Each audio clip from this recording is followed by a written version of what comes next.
Hello, this is Darwin. And Josh. We're excited to share this week's SSI in the News headlines. Our first one has to do with Boston Scientific. Great company. They had recently launched their Wave Rider Alpha Spinal Cord Simulator, or SCS.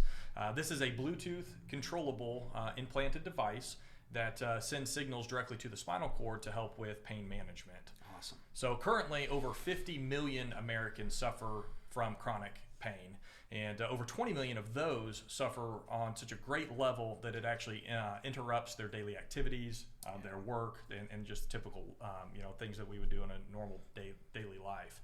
And so this new SCS actually uses a proprietary FAST technology to where we can see results and improvement in pain within just a couple of hours. Wow. So current non-drug therapies can take several days to show results, and so this is a great tool that can be used to get a much quicker results.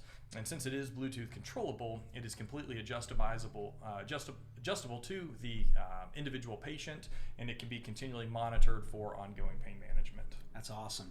So the area I'm going to talk about, certainly near and dear to my heart, the FDA on March 23rd announced emergency use authorization for splitters. So you could put more than one patient on a ventilator to manage. Certainly there was a fear that there weren't going to be enough ventilators. I think most people are aware of that. Some great collaboration from companies to manufacture more ventilators. So the splitter, there have been no issues or announcements of challenges with splitter usage, but there's been more recent trials and data that's come out. So the FDA made an announcement for performance options. So first of all, you would certainly want to consider high flow oxygen therapy and non-invasive ventilation before using a splitter. When you do use a splitter, you would want to have patients with similar settings.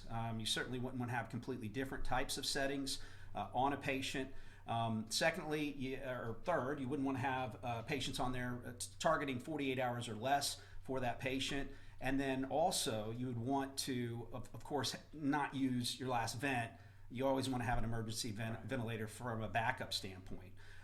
In terms of reducing risk, having patients having an external PEEP valve instead of using the internal PEEP or positive inexpiratory pressure from the ventilator helps reduce risk. Having pressure sensors on the expiratory side so that you can monitor inhaled and expiratory volumes to manage that, since you're splitting everything up from the dynamics of the ventilator. Also, having one-way valves on the breathing circuits are things that you can do to reduce risk utilizing the splitter. So you can check all these the information from these articles in the comments section. Yep. We hope that this brought you value, and make sure you check out our YouTube channel for other headlines, opportunities, and skills training. We appreciate your time.